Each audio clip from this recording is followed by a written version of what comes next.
Design Tuesdays is an initiative to get, at the Michael Crouch Innovation Centre, more people interested in how design can be utilised effectively in all aspects of research and industry. And this is our fourth panel, and tonight we're talking about how design can give you strategic advantage. And I have three speakers. One of them isn't the speaker we promised you, but I promise you you'll still get a great story this evening. So I'd like to start this evening with Stuart McLean. Stuart McLean works at a company called Mindsight Technologies, which was founded by Gary Zamel, who was going to be speaking this evening. And Stuart is actually a designer, and Gary is a great investor in design. And it's a wonderful story in Mindsight Technologies because it's a fantastic safety technology that has been developed here in Australia that allows people to communicate using ultra-low frequency underground, and the technology hasn't been surpassed, and the company has constantly invested in innovating and iterating this technology, and it gives it a great strategic competitive advantage. But Stuart's not just going to talk about ultra-low frequency communication systems underground in coal mines, for that calls button. He'll be talking a little bit more about the broader story of design through competitive advantage. Thank you, Stuart. Hello, good evening. My name's Stuart. I'm the engineering manager at Mindsight Technologies. Mindsight Technologies has several engineering managers. My division is for communication frequencies below 1 gigahertz. Plus 1 gigahertz, we tend to look at that as your Wi-Fi world, your TCP/IP world. I come from a more old-fashioned analog world, and thus I sort of exist in that part of Mindsight Technologies. I'm not great at PowerPoint presentations, so what I tend to do is I just put up some short bits of text, and as I hope we'll be engaging with each other, that'll just inspire questions and something to talk to. Mindsight Technologies, as Selena has already indicated, develops communication technologies for the underground mining sphere. Has anyone in this room been in a mine? Okay. A mine is the most inverse of this world. So you take this world, one on this world, and you've got a mine.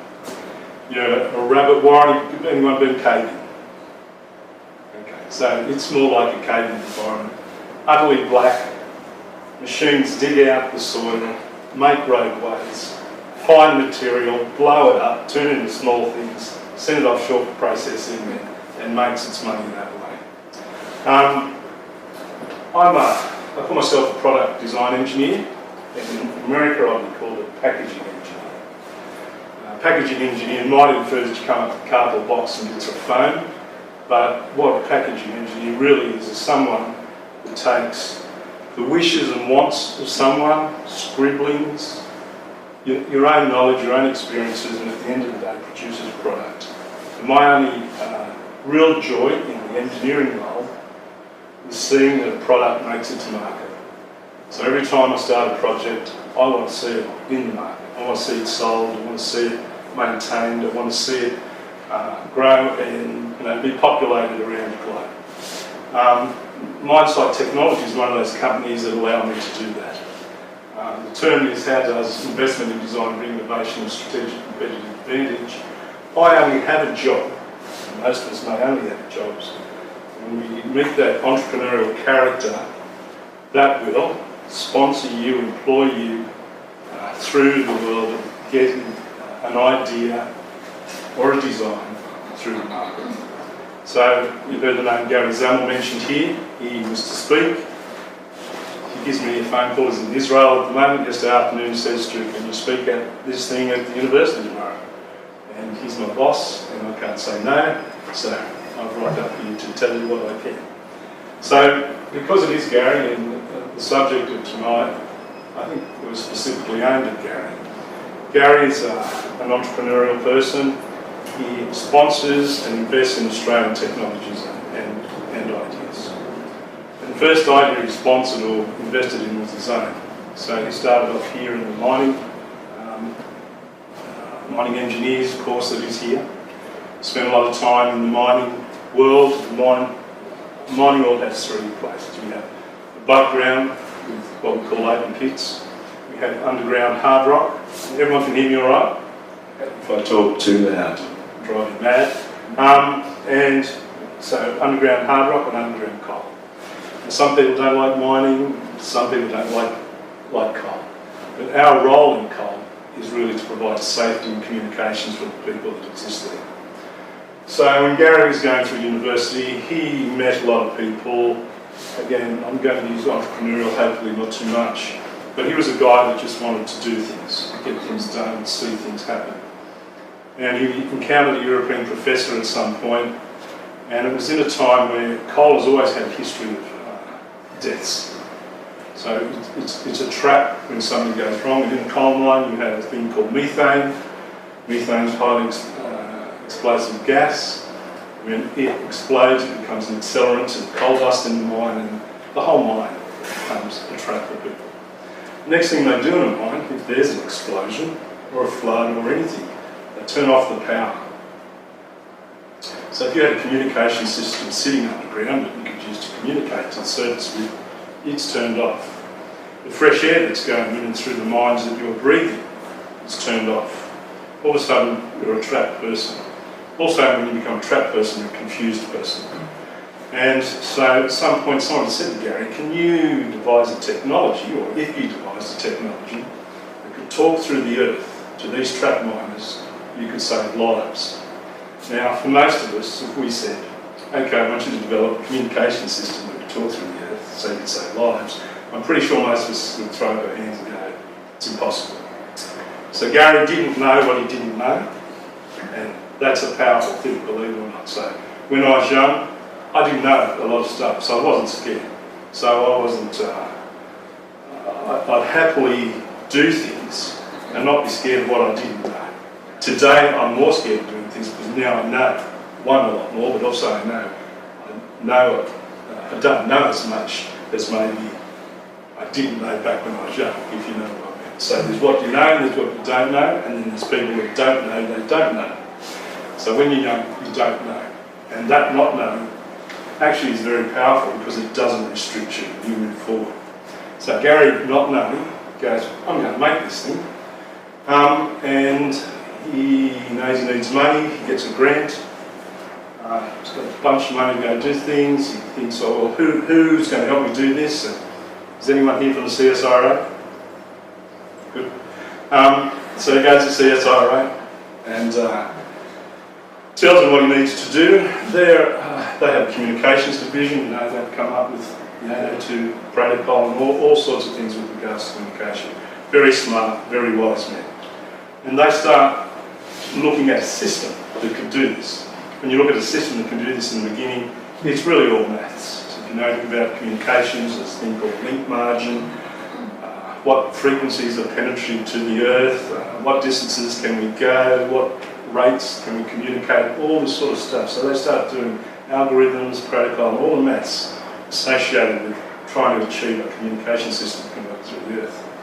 CSIRO being CSIRO, not being negative, start to spend his money quickly. Gary knows the end dollar has got to produce a product. So at some point he goes, thank you CSIRO, and pulls money and then further work away from him, but he's got enough information to go find people like me, I guess, at the end of the day, but a different version of the time that can produce the software, the firmware, the hardware, and the packaging of a product that might do this. So eventually a guy called Alan Boyle and a software physics man called Arthur Richards developed this product and in a prototype sense put it to the test, and amazingly they're able to do text messages 2, 3, 4, 500 metres through the earth. Always some guys on the side go out and sell this. People are incredibly interested because now the miner can be told something. He can be told areas where they can escape from, areas of ingress, areas of refuge, and more importantly, what direction to go. So in a mine, if there's a fire, you have smoke. When you've got smoke, you're certainly going to die. You put on things, resuscitator type things, or not resuscitators, rescuer type things. And these sustain you for a while. And if you've got good information, they will sustain you long enough till you hit fresh fresh air, a place of refuge or whatever. So all of a sudden he's got a communication system that totally changed the face of mining. Becomes popular and is used here and there, and then there was an event, I think it was at a mine called Willow Creek in America. They had a fire, they had a PET system, and people were saved. Today, that was, let's say, 25 years ago. Today, that technology, we call it PED, it's personal emergency device. It could have been a personal electronic device, but it's a personal emergency device. And that started the company called Mineside Technologies. So today, we've hit a little bit of a slump because of mining lately, but 2 or 3 years ago we hit $100 million and we hit 350 people, which is a sizable company. We're the largest mining communications company in the world, and we sell product all around the world. It all stems back to a man who's willing to invest in design. So that's the Gary Zamel story. He would tell it far better than I. And then what Gary's done is not sat on that technology. So every couple of years we start from scratch again and do other technologies. We had an event. How much time have I got? Am I going okay for time? You're going well. Okay. You're going. Okay. So in 2006 in America, they had a disaster called Sago. Sago was a mine, and 15 miners were killed in this disaster. Now, the reality is, miners were killed in America quite regularly, but this day was a bad news day. So the previous high casualty event in America was the same time as 9/11. So there's the towers going down, and there's some miners. Towers get all the attention. But this was happening a lot. Anyway, bad news day. America finds out they're killing miners. We must do something about this. So, we're sitting there one morning, and there's the governor of West Virginia.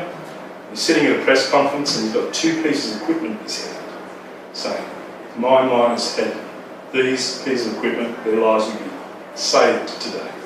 In this hand was a tracking tag that Mineside Technologies had developed, and I had developed. In this hand was a PED 3D communication system. And we couldn't believe that we were the only people, we were Australian, made from America, that had this technology approved for use in America. So that night we were going to bed, and I'm going, I'll have a Ferrari, we thought we made. But Americans being Americans didn't want to give us the upper hand. But overnight they decreed that every miner would have 2-way communications. Our PET system is just one way. Every miner will be tracked, and overnight $1 billion industry just opened up. Every man and his dog came up with something. So if they made typewriters, they thought they could get that into light. If they made lights, everyone just bashed the American coal board, for want of a better word, with technology. Some wasting their time, some very good. Again, Mineside Technology goes with these are the requirements, and we develop product for American mines to suit what was eventually called the Miners Act. I've said there somewhere, I've said each time the investment design bullet is written, a market-leading product results. If people aren't prepared to invest, nothing results. And all through my life, I've met an entrepreneurial character that wants to achieve something. It happens. So I've got a few things there. No investment, no innovation, no advantage. And the next one is chasing low-hanging fruit is fruitless. So what tends to happen with a lot of companies is they might come up with something good, spend all the money, make some money, get very used to making the money, get very used to their lifestyle, get very used, and don't want to do it again. And each time they need a little bit more money, they do it, I guess, on a cheapened side, whatever. But time is told. Time has shown that unless you put the investment in, put the time in, put the effort in, you're not going to be able to reproduce whatever you did before. My life before Mineside was in professional audio studio. So I was a kid that grew up just playing in bands, being a roadie, being a sound guy, and I'm ultimately in electronics, so my training is in electronics. And my only interest in electronics was how things sound. And I did the hard yards, spent the time learning the craft, learned how to build products. Australia in the 70s, being the 70s when I started, we did everything in a factory. We drilled circuit boards, we designed circuit boards, we stuffed circuit boards, we did the metal work, we did woodwork, we put it together, we tested it, we installed it, we got yelled at by the customer. We went back again, and we went round and round and round and round the circle, so to speak, until a few rules stuck in my head. And eventually, I felt I learned what made sound. So, again, I ran into another entrepreneurial character with an event. And the event at the time was Keating, floating the Australian dollar. So in the mid-80s, a dollar went from something like $1.10 US down to 51. At the time, the industry I was in, a lot of the product was imported. So all the imported product, all of a sudden, was double the price. It was unaffordable. And that allowed Australian industry, including the audio industry I was in, but much of the Australian industry, to actually now be competitive. Even if we were slightly not as efficient or slightly less, or slightly more expensive, less efficient, we could produce product that would be at the same price or cheaper and as good as an imported product.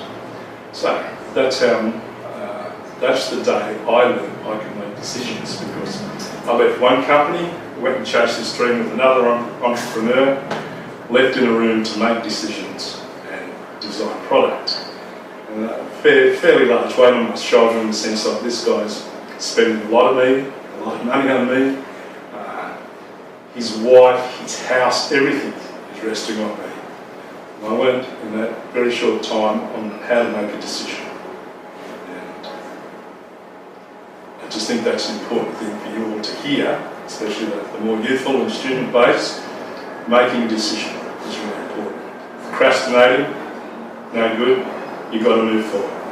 And the other thing I realised is that your first thought is probably usually the best. So you see a problem, you see what's going on, thought comes to your head. That always retain that one, because that one's the best. What happens after that is people analyse it, people question it, people socialise it, people do everything with it, and it changes. And eventually you'll find that when you go back, the reason why that came into your head in the first place was really what it's all about. So I probably got a little bit out of sync. Is this going to... So, I don't know if I'm making a lot of sense, but over the years I've developed some sayings, a little bit off track, but when making a decision, continuity is your best friend. Continuity is your best friend. I don't know if anyone would agree with that, anyone ever heard that before. But if you go around and around the circle, you learn some things. And that thing you learn has held you in good stead and has served you well. So each time you've got to make a decision, each time you do something, remember those times, remember those things. And that's why I say continuity is your best friend. Continuity will do you a lot of benefit in life. Something simple, implemented well, is a whole lot better than something complex, not implemented well. So some people try to make something simple more difficult than it needs to be. I think sometimes I see this in the software world more than anything. There's lots and lots and lots and lots and lots and lots and lots of code to do a little bit of stuff. So something simple implemented well will serve you far better than trying to be too complex about something.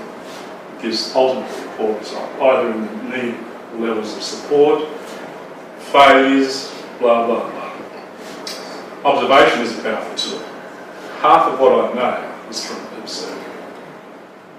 School, I learn, I do, but I look around and I observe.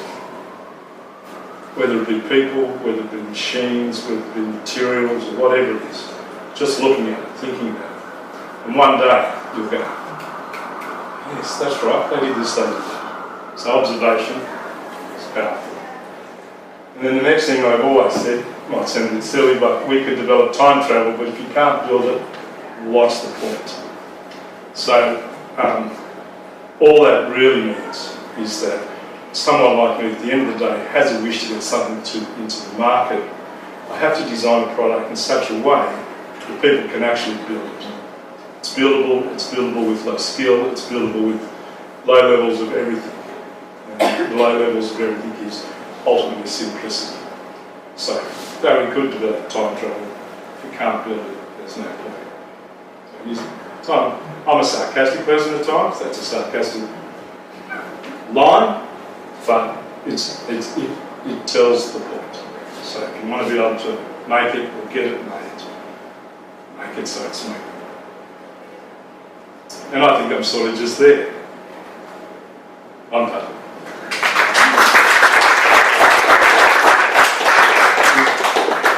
Is this the question and answer point? We'll do questions and answers at the end. Okay, so Thank you. Stuart. I have to confess that I have a conflict of interest here because my very first job at uni was doing my honours thesis project with Mindset Technologies, and I remember researching the mining industry and being absolutely horrified that Australia at that time, late 90s, mid-90s, was the only country in the world that mandated safety equipment for miners. That mining has come a long way since then, but there were countries where you were allowed to have mining safety equipment, but you weren't supplied it. You could buy it from the company, and it was sold at heavily inflated prices. And I remember thinking how horrific. At the same time, we still had quite a conservative industry, and it was considered bad luck to have women down mine sites. So when I wanted to do research and actually go and watch people as a designer using equipment like the PED, there was all these excuses given not to allow me on site, and it was like, oh, you know, it's a rough site and there's all these rough men and she's a young lady and she doesn't want to hear that kind of language. But at the end of the day, I found out it was because it was considered bad luck for black women, bad luck on ships, bad luck down mines as well, which I thought was rather okay. Things have changed a lot now. I look at a lot of the senior managers in many mining companies and they're women, because here at UNSW we've trained a lot of women in mining engineering, and I think Gary's company, Mindset Technologies, has been an extremely progressive company in its employment processes, and was really happy to learn today that when I was working there was 12 employees, and now at its height it was about 2,000. Is that great? No? 350. 350. There you go. It was still big, much bigger than when I was there. I'm leaving once it is 2,000. Okay. Yeah. So thank you, Stuart, for stepping in for Gary at short notice, and I'll tell him that next time we might not invite him because you were very engaging. And we'll move on to our next speaker this evening. So Christine Gilroy works at Mirvac, and I asked her earlier this evening what does innovation mean at Mirvac, and now I can't remember what you said, but it was like 3 fantastic words. Change the ad's value. So 4 fantastic words. Someone else will pop that up. So Christine will pop up in a second. I'm just going to get her presentation up. I really apologise for not being on top of tech this evening. I've had to restart everything, so we'll to the desktop. Luckily on the video I can edit all this mess out. Okay. So thank you, Christine.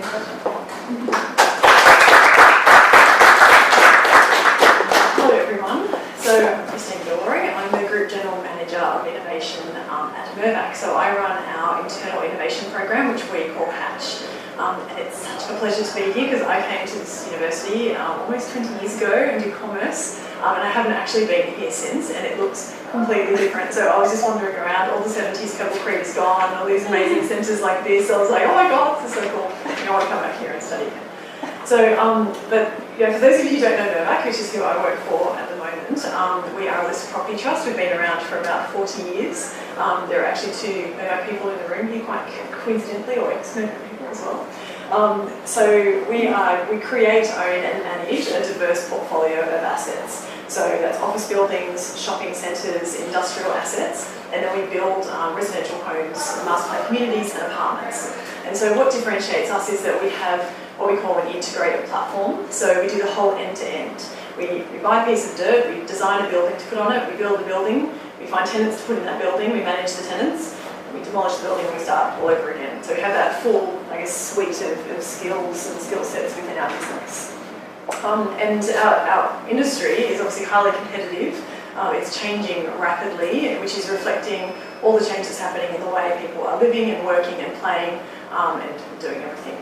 My own background, I'm actually a chartered accountant, starting with commerce. I worked in banking for a number of years in mergers and acquisitions, then moved into strategy, and that's kind of how I segued into innovation. So design thinking was really something that was quite new to me in the last couple of years. And so I guess tonight I want to talk about how Mirvac's journey from going from kind of a reactive innovator to more of a strategic, proactive innovator using design thinking methodologies. So if you'd asked 100 people at Mirvac 2 years ago what innovation was, you would have had 100 different answers. So the first thing we had to do was define what is innovation. And we define it in 4 words, which is change that adds value.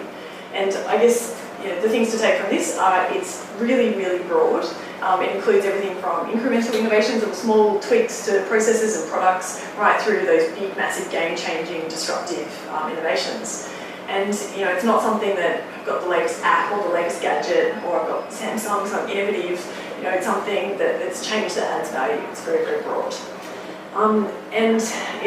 What we're trying to say at Mirvac is that it's not something that the IT guys do, it's not something that the innovation team does, it doesn't sit off on the side. We want to give everyone at Mirvac permission to innovate and give them the tools to actually do that.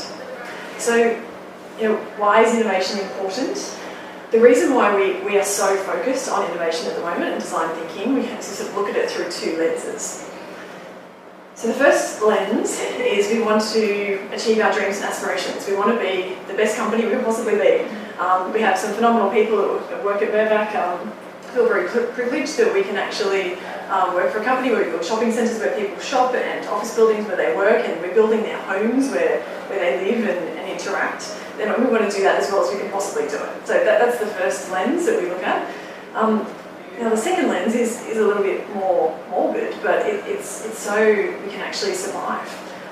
It truly is a matter of survival. It's an imperative, and it's not something that, when you have a bit of budget in the good times, like, oh, let's innovate, it's fun. It's actually the exact opposite. It's in a company's darkest moments that they need to actually be looking at how to innovate.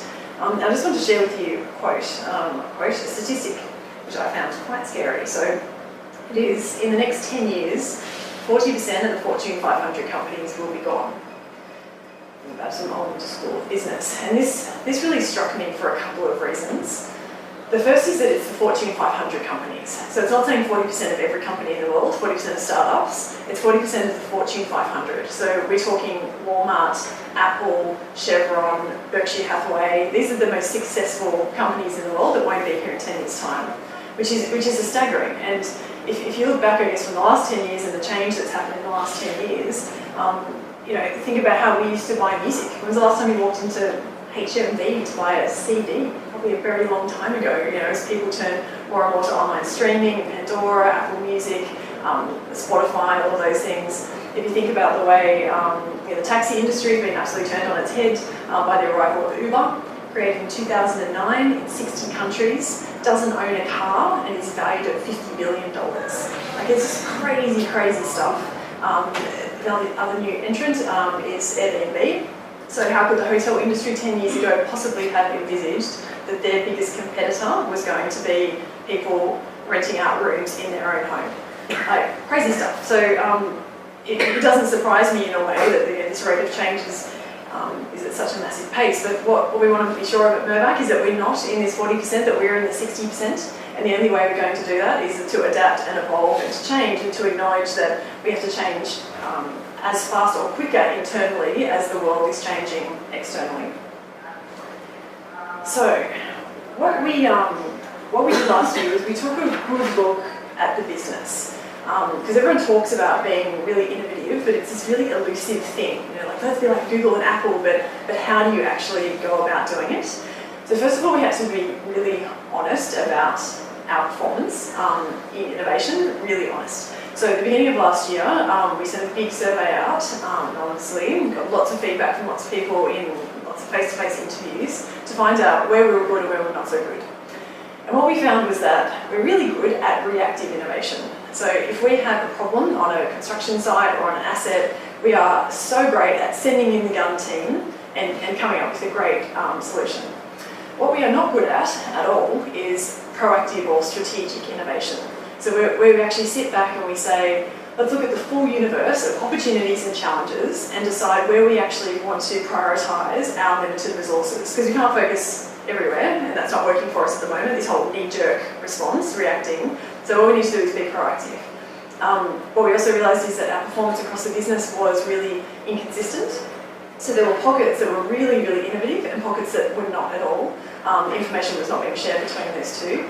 When innovation happened, it was often led by a small group of really passionate people who made it their mission to make this idea come to fruition. But for every idea that got up, there was a trail of bodies littered by the wayside of other people who had passionately been working on ideas, not being able to get them through our hierarchical system, which seemed to be designed to do anything but promote ideas, actually stifle ideas.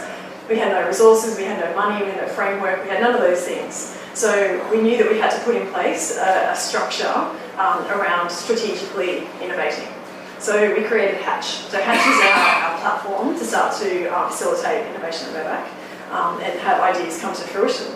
So there are a few things, our vision is that we'll have innovation built into our DNA, and that's something we're on the road to achieving that. It's early days. I think if you asked anyone at Mirvac what's built into our DNA, I think everyone would say safety. That's something that you don't need to prescribe. You don't need to tell people. You don't need to write rules for that. Safety is just absolutely imperative. And if you did something unsafe and dangerous, then you could potentially lose your job. And we want innovation to be ingrained into our DNA in the same way. So what we did to set up Hatch was we recruited innovation champions. So what we did was we put a call out to the business looking for kind of our best and brightest, people who were influential and respected. And we recruited 45 champions out of a workforce of 1,200, and we trained them up in design thinking, so end-to-end design thinking, which we call our Hatch innovation process.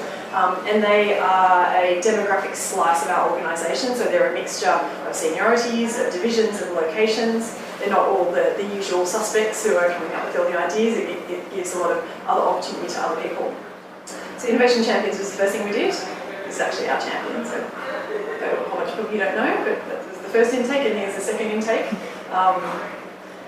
The second thing we did was actually put in place an innovation process, which is of course based on design thinking methodologies.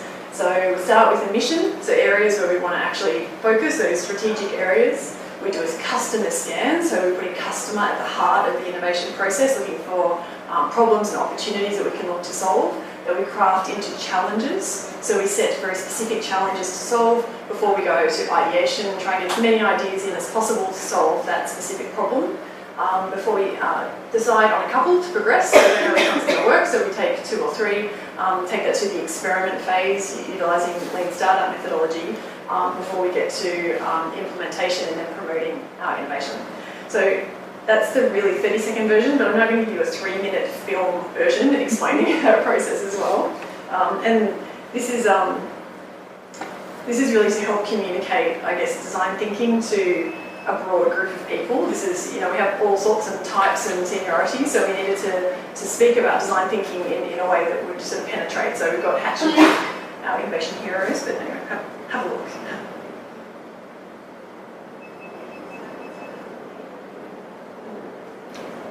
Everyone wants a better future, including Hatch and Chook, but it's not always easy to get there.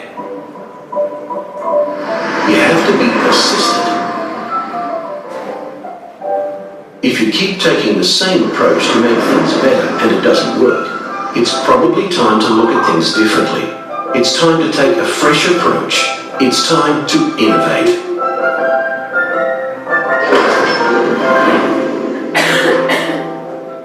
Innovation is about change, but not just change for change's sake. That could be dangerous. It's easy to rush into implementing ideas that sound cool and exciting, but have not been well tested.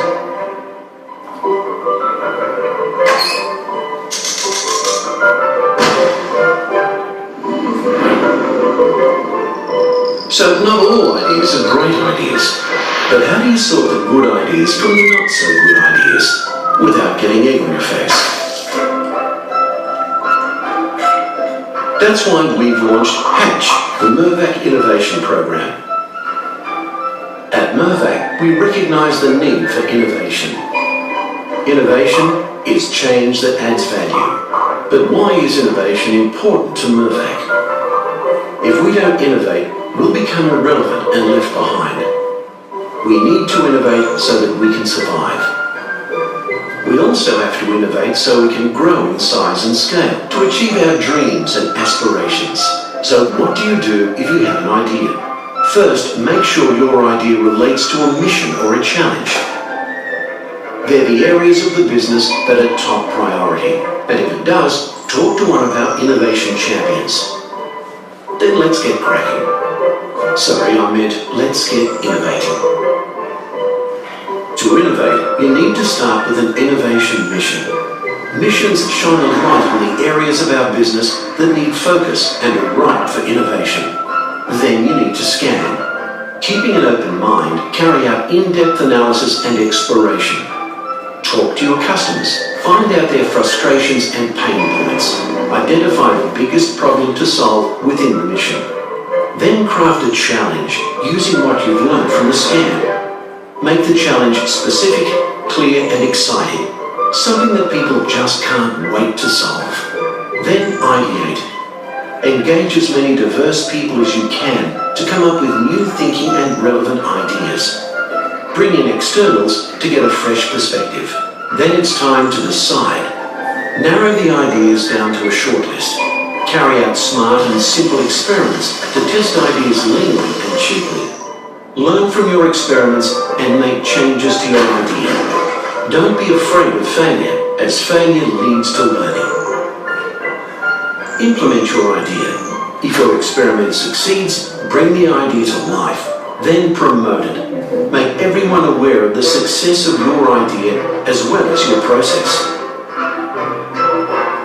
Find out how you can help Mirvac innovate through Hatch. Visit the Hatch Hub or talk to one of our innovation champions.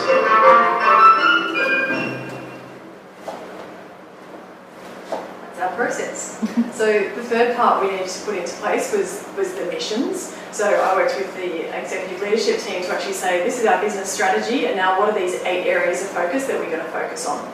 And so what we did was we got teams of innovation champions assigned to each mission, and they started to run those missions through the innovation process. So they started doing that in January of this year, and they're all at various stages. It's been a fascinating experience. I might just share sort of an example of how it's applied in practice. That might make a bit more sense.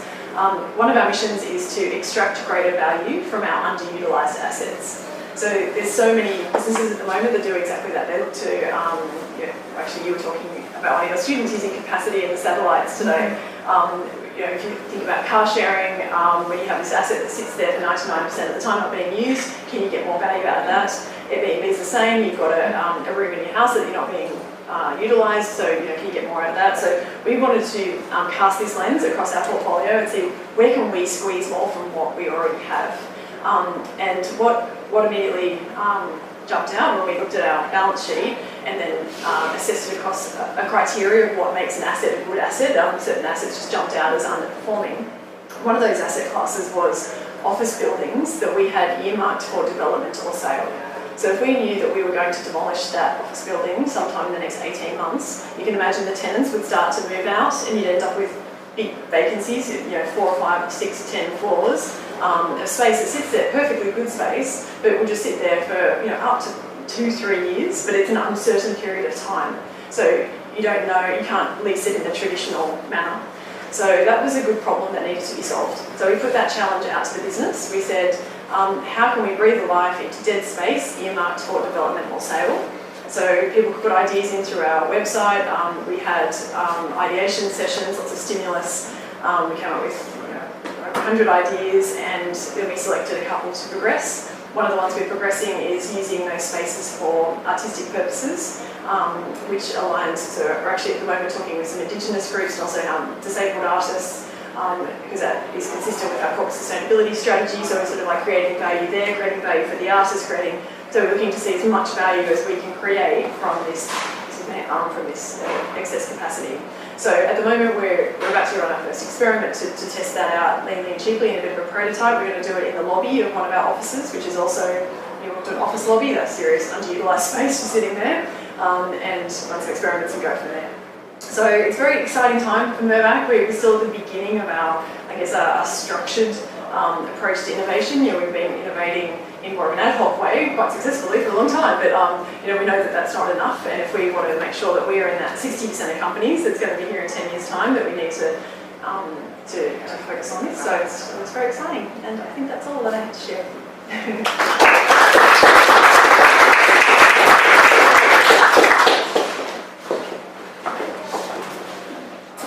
Thank you, Christine. I think it's a fact in the system that always has the most potential for you, so it's fantastic to hear that you guys are evaluating how to use spaces that are innovative. I think at art and design, we might have some artists for you. Would like to come and use your spaces. We know that emerging artists in Sydney are finding it, yes, way too difficult to access resources such as that. Okay, now our third speaker this evening is Jane Coburn. From Kairos. Now, Jane's had a really interesting and diverse career and has utilised design thinking, maybe even when it wasn't even called design thinking, at different stages. And I often say to people, oh, this new design thinking thing's amazing. Design thinking has been around as long as we have been able to communicate with each other. It's just a term that's been applied to whole systems thinking and is now being leveraged by big business. And that's not a bad thing because it's a great way to approach problem solving. Often people say to me, you know, does design really give you strategic competitive advantage? And I think you gave some great examples today for Mirvac. I think once everyone gets onto design thinking, it might not deliver the same level of strategic competitive advantage, but if you embed it in your culture, then you will always have that advantage because you're doing it in a way that makes sense to your organisation. So I love these internal design mentors and champions that different businesses are toying with at the moment, because for me I see lots of potential in having culturally relevant design activities within organisations that can drive innovation in a way that makes sense to the company and what its mission is. So I know that Jane's going to talk about some of these things, but I'm going to steal your thunder. So I'll bring Jane up and hopefully you find your presentation, Jane.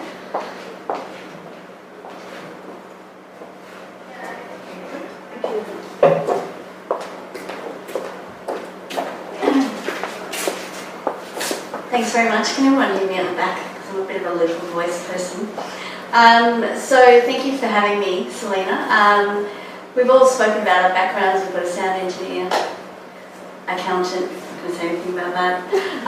I'm a scientist by trade, and I was trained at UTS, not New South Wales. But I guess it was a few years ago when I was, and I came up through my science career as being on the bench. Actually designed some diagnostic assays and then moved into more the corporate world. And what I realised, I guess a couple of years ago when I got really into it, that a scientist is a really good base for being a designer. Because every day we're looking at hypotheses, we're running experiments, we're thinking about what if we could make this happen. And I think they're really good qualities that designers need and very important qualities. So my last corporate role was with Cochlear, and I was very fortunate to work there with a company that's very innovative, and there I was disrupting the global business model. So what a great wicked problem to work on, something that was really tricky and involved a lot of stakeholders, and it changed as we moved left and right. And that's, at that point in time I had a tutor as well, and that's where I realised that a lot of the stuff that I was doing was this thing called design thinking. And it was great when you come to this point where you think, oh my God, what I do has a name. And for that reason, I then went out on my own. So I run my own business. It's called Kairos now. Kairos, does anyone know what Kairos means?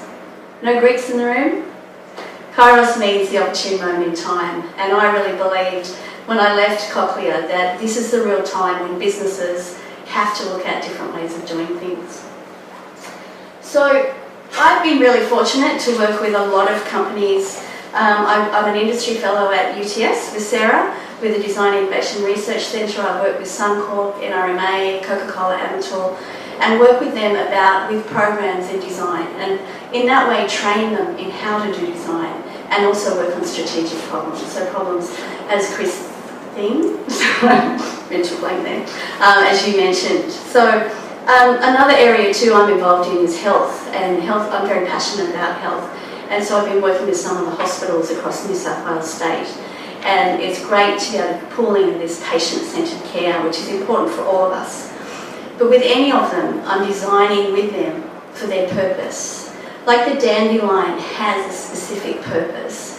When you're looking at design, purpose becomes one of your strategic things that you must follow. There's no point in designing something that doesn't really fit. It has to fit. And I think design has a lot of soft behaviours and soft skills. And if you can start at purpose and really follow that, you'll come up, in the right way. So I really see design thinking as a way to increase efficiencies and decrease risk. And the main reason for that is because you do a lot of testing to learn. You really think about, am I solving the right problem? And I often talk to people in businesses, we're very good when someone comes to us with a problem, we sort of look back and we go, oh, we did that before, it'll probably be better if we tweak it, get some data and do it like this. But as designers, we should always step back into the problem itself and actually think about, is this the right problem to solve? So things, as Christine mentioned in her scan, as part of the process, is really go to the root of the problem and understand what it is. There's some great examples, GE has a CT scan where the designer was looking at how can we make this better for the radiographer? How can I make the whiter than white? And I don't know if anyone has seen x-rays, that the distinction between the whites and the greys is incredibly important. But when they looked at what was the root cause of things not working so well and maybe the pictures being blurry, it was the anxiety of the child lying on that bed. I don't know if anyone's been for a CT scan, I had to go for one recently, and it's scary as all shit. You don't know what's happening. Imagine if you're an 8-year-old child. So what they did, they made it a pirate show or a fishing adventure, and they had to wait for the fish to jump over them, and so they had to stay still. And as a result of that, the pictures were so much better. So the root cause of the problem was very different. And design is all about those things. It's all about the things that are under the water, the beliefs, the values that we have. As humans, it's our old brain that has no language that actually drives us to do things. How often do you say, I did that because it just felt right? It didn't feel right. It's just that the limbic area has no language at all. So design really focuses on the latent needs. And I think as a business, if you can find those latent needs, that's how you've got your competitive advantage. Because you're going right back into the problem and understanding what people feel in their stomachs and their hearts, not the logical stuff. And that's where design can be really beautiful, like that little kid that no longer needs to be sedated, that will lie quietly and not cry, because you're dealing with their hearts and their souls. So a couple of examples of things that I've worked with a paint company where they were looking at what painters needed, what was the next roller, was what we went in with. And what we found when we observed people and discussed things with them, that actually it was the cleanup that was a pain. It was running a business that was a pain. They didn't need a new roller, but they needed other stuff. So again, getting back into what really is the problem. And then if you look at, and if they launch, and hopefully they'll be launching some of the things, that will give them a competitive advantage to the rest of the market. Competitive advantage is an interesting word because I do a lot of work with public hospitals. What is their competitive advantage?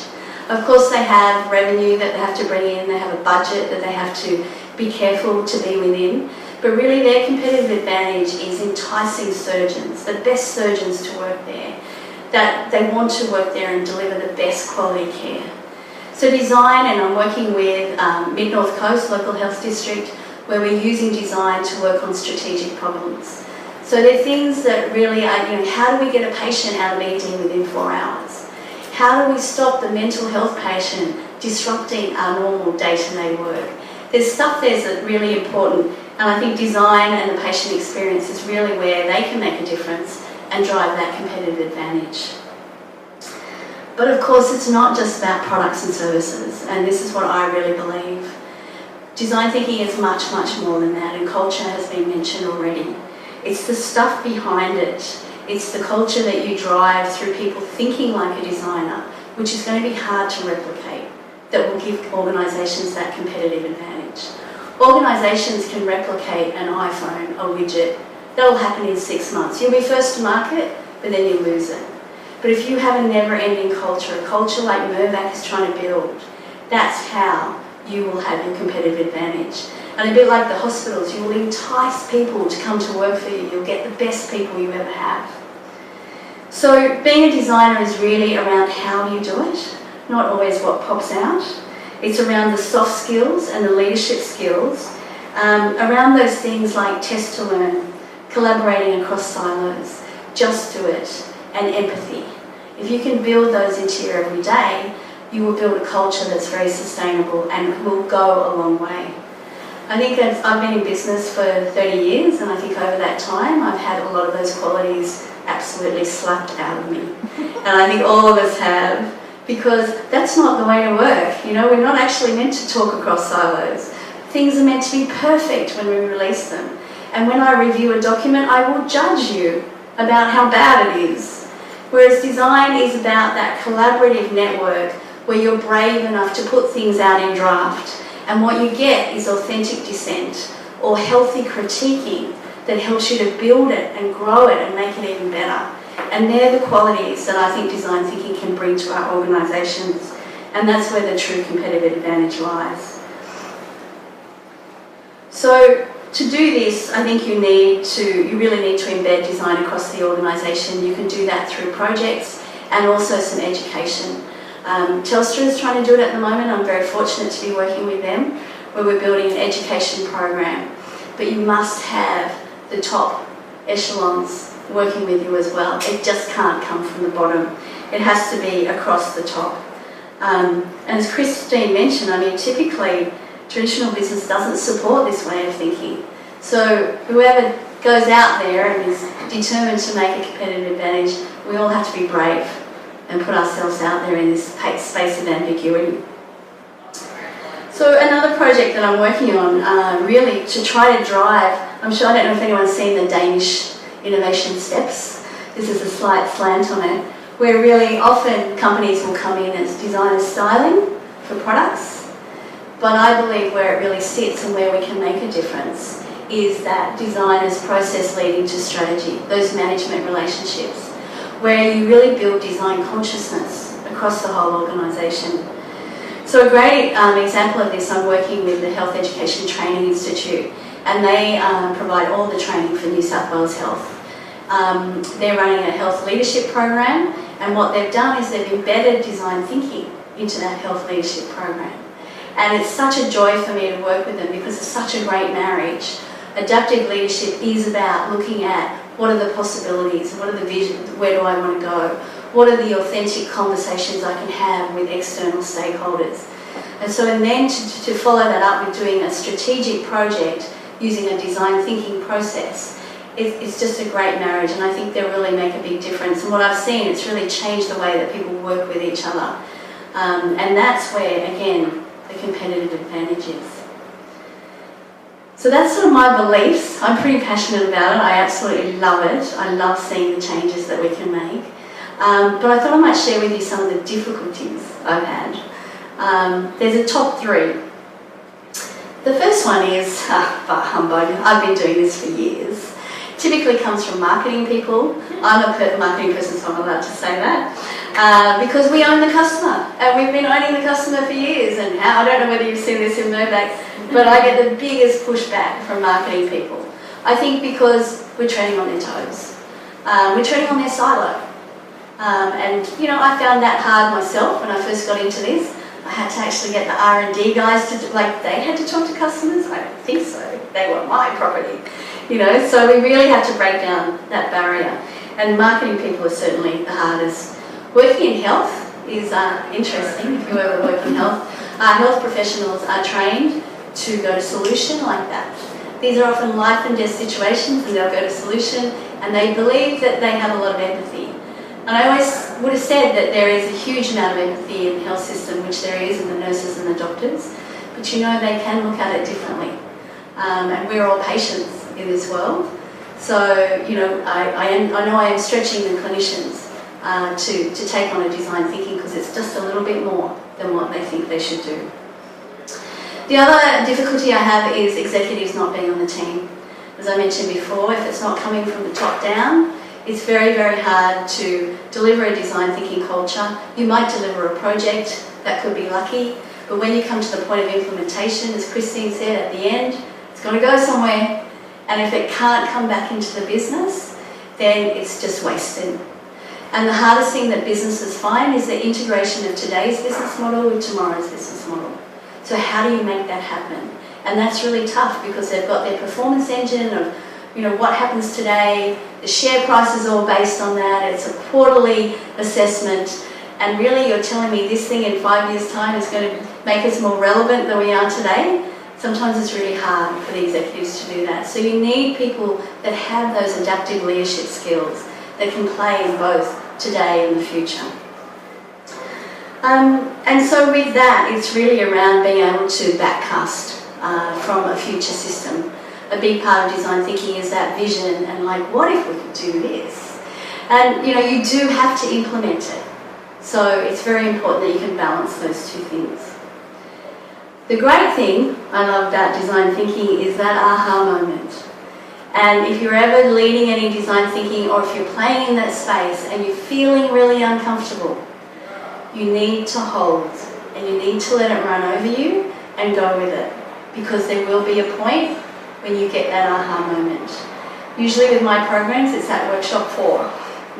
And during that time leading up to workshop 4, there can be a lot of conversations, a recent project at UTS, a lot of conversations from the people involved in the project asking me to change direction, but I'm like, just hold with me. And then workshop 4, we got those aha moments, and that just makes it the best. That's what I love about it, when people actually go, I get it, I really get it. Because that's what I felt when I was working at Cochlear. When we were going out and telling stories to audiologists about what the future could look like, I'd walk into a room and no one would like make my eyes. They were just furious that a company could come in and tell them what was going to happen. And at the end of the story, they said to me, why do we have to wait so long? We want it now. And we changed the whole business. So if you're ever playing in the design thinking space and you're feeling uncomfortable, talk about it, but trust the person that's taking you there, because there is a reason for that uncomfort. The other thing that I love is it really does build an openness for a way to drive future success and differentiation in the market. There's a lot of, as I mentioned, the soft skills that we need to build on those, and part of that is vulnerability as well. We really have to lay our hearts on the line. And so I think that's a really beautiful part of being a designer, because it's very authentic and it really makes a big difference. So they're the main things I wanted to talk to you today. I think if you're chasing a design thinking career, there's some great projects around that you can really make a difference. And go with your heart and your stomach and not with your head. So thank you.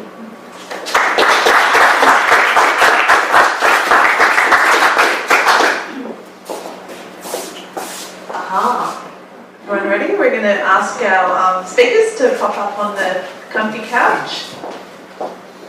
I have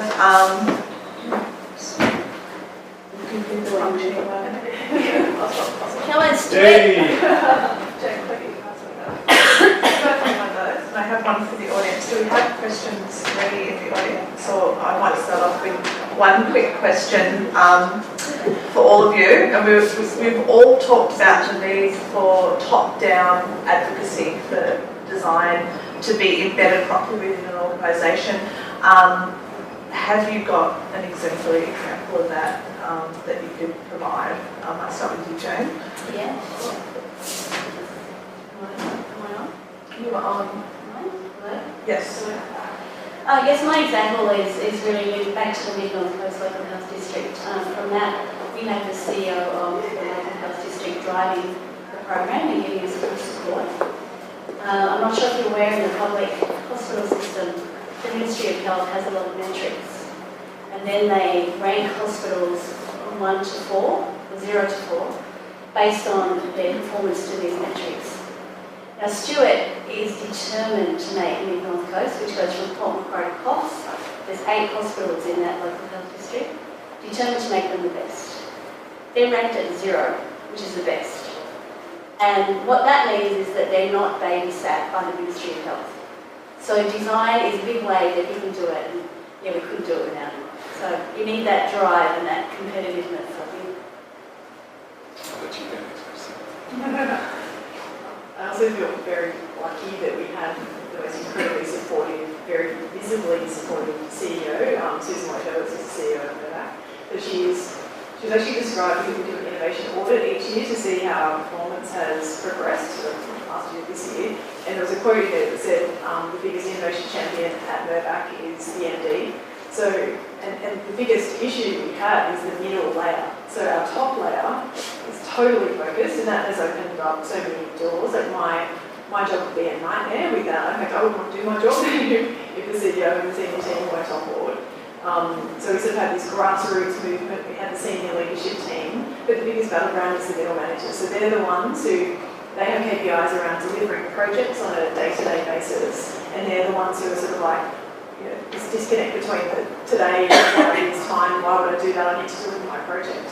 So they're really my biggest battleground leaders. I sort of think I mentioned it earlier, in that for the most part I've been smaller companies growing. And each time I've had an entrepreneurial character that sits at the top and I'm somewhat below. So I've got support, wishes, wants, belief and trust. Trust is a very big part of it. That helps you, believes you, finances you and allows you to achieve it. Equally, I guess you've got to be the type of person that can do it at the beginning, and as such I've been very, very lucky. But support, belief and trust. So get close to that person. Thank you. Do I have any questions from the audience? This is a bit of a weird question, but say you have, say you have something that's to do with social entrepreneurship or some kind of innovative idea. In terms of investment, what do you reckon is a good way to get that idea rolling? Okay. My answer is very simple. Maybe even sounds too simple or maybe. You've got to find the money.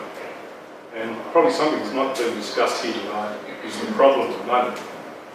You know, I talk freely about money, and that is, with all these companies I've been with, the product has been somewhat successful. So you spend all this money on developing it, getting it somewhere. Then you start selling. Let's say that you sell 50. So find the money for 50, build 50, you get 75 back, but your next lot of orders for 100. And you on this curve. And all the money you had spent, you get a little bit back, have you spend more, a little bit back, have you spend more. So that is always the penalty and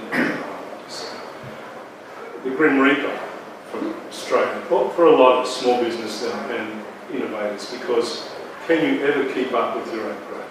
Every company I've been with actually can't. So someone else has to be brought into the fore, and they may never be as trusting, as wanting and willing to innovate as a new one, because they're somewhat there to make money on their own. And I don't know if this is out of place saying any of this here, but we've got to find the money.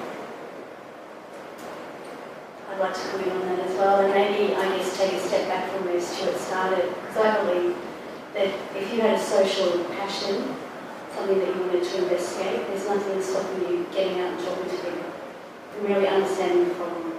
So what you have to give up there is a bit of time. But if you don't investigate that and actually understand what the problem is, you'll never get to a point where someone's prepared to invest in you to take it further. So I'd say initially, a bit of time, maybe a few cut lunches, and a few friends to with you, and really to see, is it something that matters? Then take it down that track.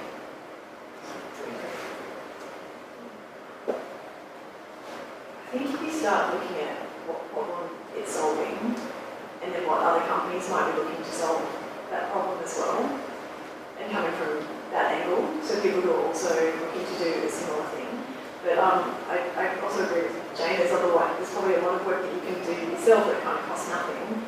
And a lot of other avenues now in terms of Kickstarter and things like that, there's a lot of programs, the Y Combinator type program that is around having an idea, testing a hypothesis early and cheaply, getting your next bit of funding, so forth. Because obviously at some point down the track you do need that funding. But utilising other design thinking methodologies to actually learn as much as you can before you actually need that outlay of money. So by the time you're going to ask for the money, you've actually like, I've got this learning and this learning and this learning, and it's come from customers. It's not just, oh, I think this is a good idea in my head. Any other questions? Back. I was just wondering, in terms of like embedding this design thinking culture for strategic advantage, when you introduce it into an organization, what are some difficulties that you faced and how did you overcome it? Lots of challenges. One of the biggest challenges for us is, if you're alluding to it, Selena, is that in terms of the customer, people kind of think they know what the customer wants. So, I mean, we work in business at shopping centres and office buildings and homes, so all of us who are employees experience these things. And so we start to get this arrogance about what a customer wants, and we start to have our own perceptions of the issue. So, as an example, we had one of our missions is around our shopping centres, so we want people to dwell longer and spend more. Yeah, that's the mission, and we're trying to get ideas to do that. Now, if we had gone straight into an ideation session, we probably would have brought all our own customer thinking to the, I hate parking in shopping centres and trolleys are annoying. But when we went out and we spoke with customers, we found something very, very different, and it surprised all of the people who have worked in retail for 20 years. So when we talked to customers, they said, we were asking the questions like, what alternatives did you consider today when you came to the shopping centre? And people would say, I was going to go to the library. And we were expecting them to say, I was going to go to Westfield or I was going to go to Stockport, and they were like, what do you mean the library? What are you doing here? And they were setting up in the food court and they were studying all day. In the library, they'd buy a meal, they'd get a t-shirt on the way home. Other people said, I was going to go to the park. Really? Competing with parks, like we didn't know that either. And that was families who want to get their kids out of the house. So they just want to entertain the kids. It was like the shopping centre or the park. And they're there and they're shopping, they're all in bags, they're spending money. Other people who said the cafe, I was going to go to the cafe because I'm here to meet my mum for a coffee. So it was just, I think we learned a really important lesson around assuming what our customers want just because we've gone to a shopping centre before. So I think that's a massive challenge within the business, and what you were talking about was the marketing team. So sort of the marketing always assumes they own the customer. They deal with them, they sell to them, so no one else can touch them, and they can sort of make it hard to access customers, or probably it's hard to walk up to someone in a shopping centre and have a chat. But yeah, there's some of the challenges that we face. Based on, I think you understand your question is, what is a barrier to innovation? I think once a company starts and grows, the biggest barrier starts with itself. And I answer all these questions totally differently to the students. There's always a very common thread. It becomes itself. It starts to come more inwardly. In the beginning, you're all about the customer. You're all about solving the problem. You're all about achieving something. Then you grow, you bring in people, and not everyone is feeling or thinking the same. And a lot of people come in after the work, want to contribute. And the act of just sometimes wanting to contribute may be a barrier in itself. That might sound funny, but there's not one or two opinions anymore, there's never 10. What makes any one of those opinions relative or able to be built upon? So I often say a company's biggest enemy is itself eventually. So that's a really hard one to deal with, and it sounds like that these two other people beside me actually deal with that side of innovation. Whereas where I am, I'm probably not quite at that same point, smaller company, all that sort of stuff. But I actually think it's yourself because of the growth. And then culture and everything else we talked about, and setting an example, and training particular type of thought to promote what made you good in the first place. So that's the challenge, growth. I agree. Thank you. I think Stuart's perfectly right there, and I often wonder that the real design thinking companies are probably the small ones. It's much harder in the big ones for a lot of those reasons. When we're trying to embed design thinking, it then becomes more than just the product it's going to spit out at the end. It's much more about services, business model and culture. And what we always keep hitting on when we're doing sort of awareness workshops and things like that is what was the way that we were working in this?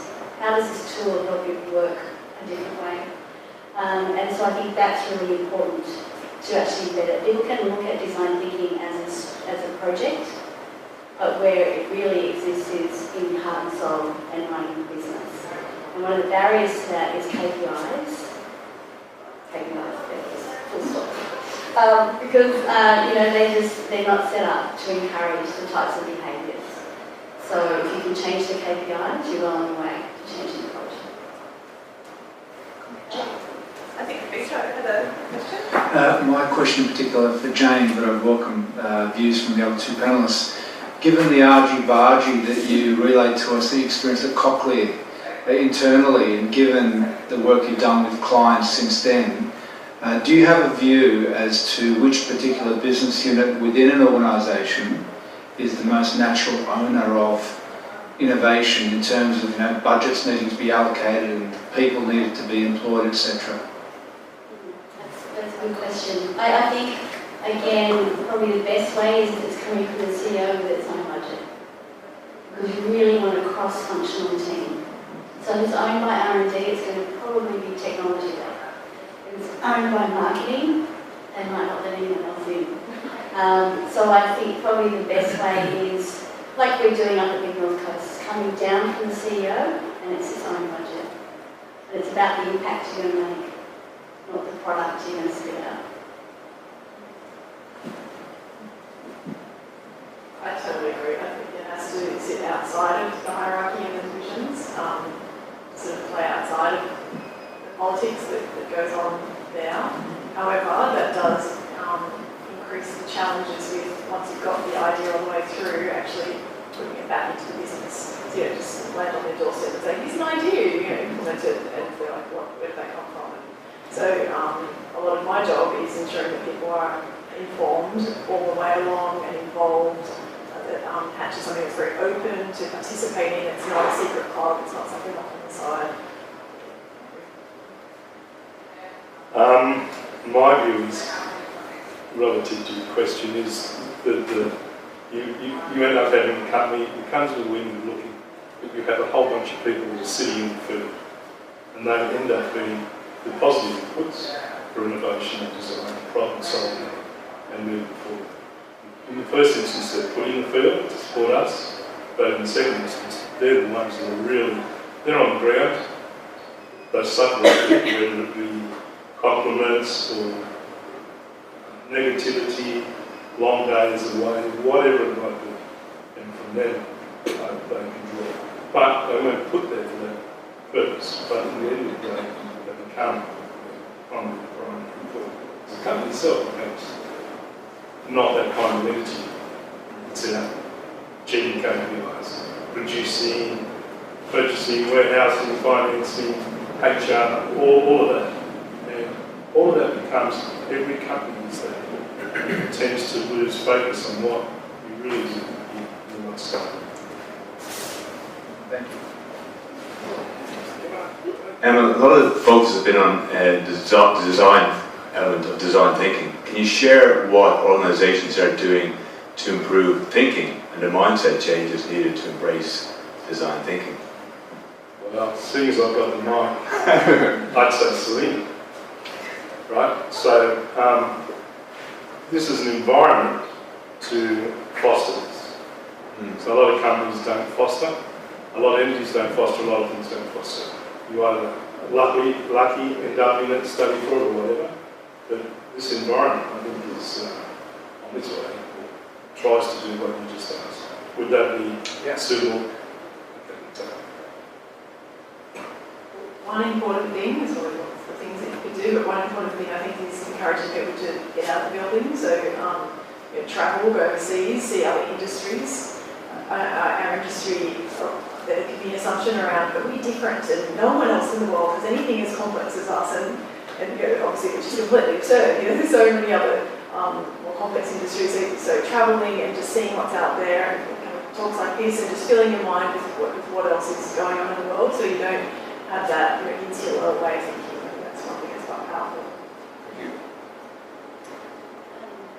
I guess I had a few examples as I was going through of where people are embedding in and trying to build culture. So the local health district, Telstra are trying to build it bottom up as well as the top down.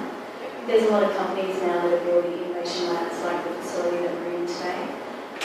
Working with CBA, they're putting 5,000 people through design thinking and also engaging with the innovation lab with coaching and things like that. So I think it really shows that there's those, what I mentioned as the soft skills that you need to coach and encourage people to take on board, and then you're more likely to get it.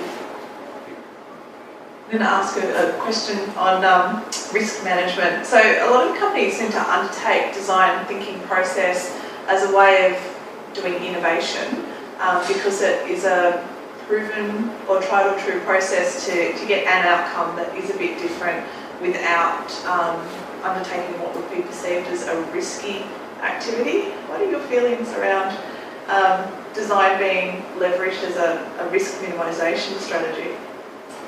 I think there's two aspects to it. I think there's actually a lot of companies that don't see it as a risk mitigation strategy and they just want to get it because it's the latest wave that's about to crash and they're surfing on that. Because sometimes you don't even know what's going to come out. Sometimes nothing comes out.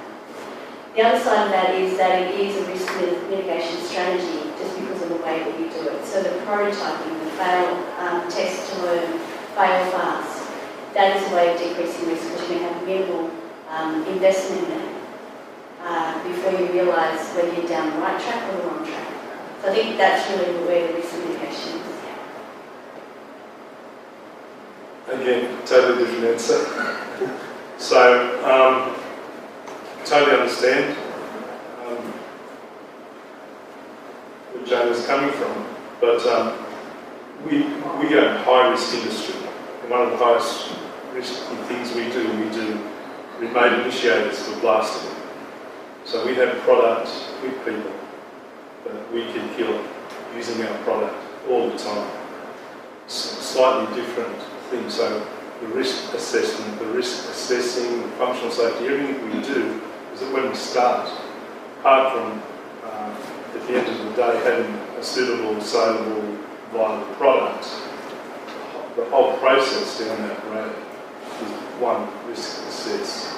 And it's not quite the same answer as James and why, but in my industry and how I understand the question, we do it all the time. So risk minimisation may be an attitude of achieving the end goal as least iterations or least money or least whatever. But when someone says risk to me, I think of the risk I put that person in. So that's how I view this. There's strength in diversity of opinions, so that's fantastic. Like I said, for home we view risk as money, so financial loss, but also construction sites and dangerous and people's lives as well. But I do see design thinking as the ultimate risk mitigator. The alternative is someone has an idea and they implement it and a whole bunch of money is thrown at it and all of that money is lost. And design thinking is a way to actually test things out rather than cheaply. And you can actually test out 100 things leanly and cheaply, as opposed to let's put all our money in this one egg, and then so much money that when it fails we can't talk about it. So everything about design thinking, and when I learned about it, I was just like, this is genius. Why didn't I know about this earlier? This is how we're going to get ideas up and running and actually maximise their chance of success. Do I have any other audience questions? How do you measure the success? So at the very end, they have to say that actually design actually led to the success of a product or service that you apply design thinking to. Such a good question, because so the traditional way that a business looks at success is always outputs, so revenue, profit. But I think if you only look at outputs, then you drive the wrong behaviours and you drive the behaviour to cut that whole process and just go implement as fast as possible. So in addition to measuring outputs, we'll also be measuring the inputs, so how much time, how much resources, all those things, as well as how robust that pipeline of ideas is. So how long does it take for an idea to travel through, how many ideas came up at ideation, how many experiments were run, and it's the combination of those three metrics, so the inputs, the pipeline and the outputs, which show how strong your innovation performance is. Have you ever heard of the word fun tickets? So normally when someone's doing well, there's a bit more money. And as a company or people or employees, and again, it's very different between these cultures of companies, the relief. So ultimately, you've done X amount of work, it's worked out. You're a good bloke or you're a bad bloke, and how long you're a good bloke for is somewhat a measure of the level of success. That might sound strange, but the biggest level or measure of success is how long it is between someone taps you back on the shoulder and says you have to do it again. If you know you've hit the top, you head down this way and you need to do it. So maybe a sarcastic answer might be time between being tapped on the shoulder to do it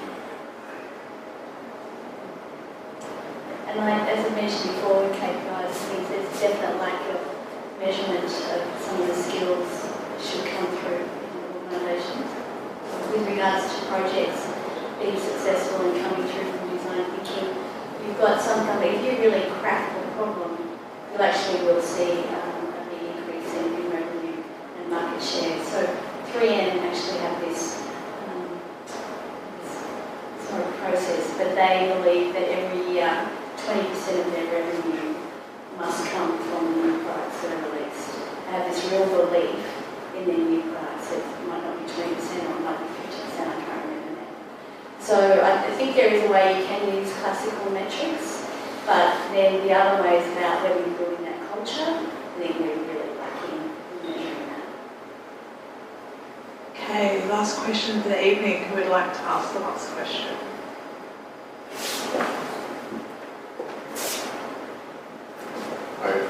Questions about healthcare and particularly a lot of the design thinking methodologies endorse intuitive kind of judgment. For anesthesiologists who, like, they generally they get feedback immediately. They're dealing with very difficult situations and the patient's life is at risk. Their intuitions are generally really good. If they say, like, they have a feeling which is uneasy, like, everyone in the room will listen. And generally the intuitions of the nurses is also very good. The question is around evidence-based practice in medicine is really important. My background in psychology is also strongly regarded that. In what context can you have this evidence-based approach, and how does design thinking fit in with that? Are they complementary? Are they? Good question. Doing design thinking doesn't mean throwing out everything else.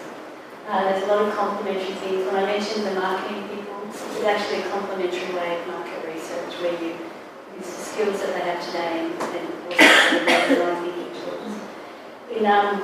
In the healthcare system, there's evidence-based. A lot of people won't do anything unless there's evidence-based. So you look at that as research that comes into the problem.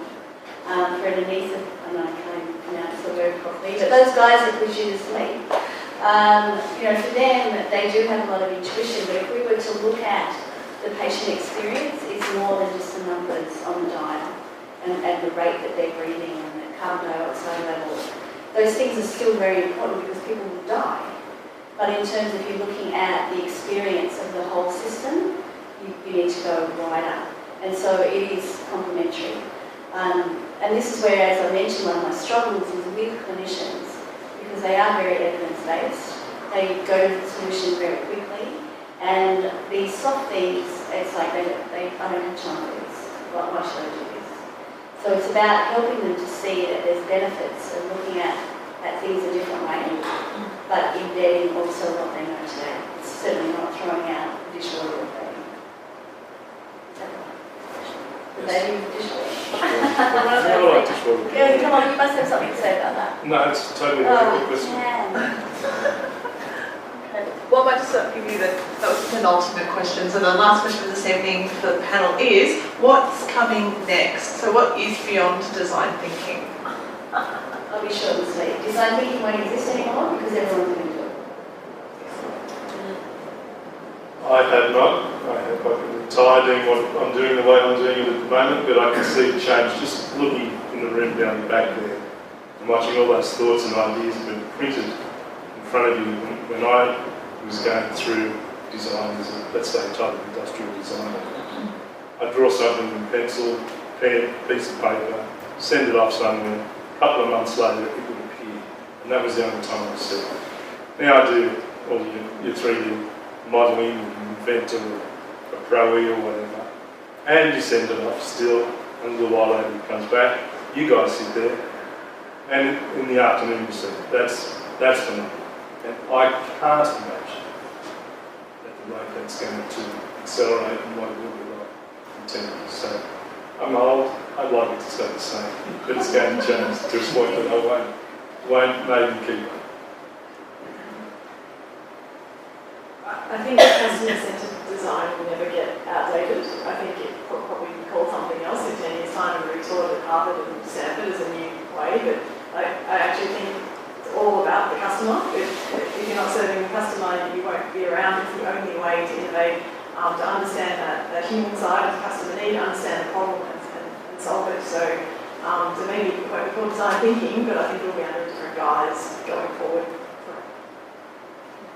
Okay, thank you very much for our panel, and thank you for the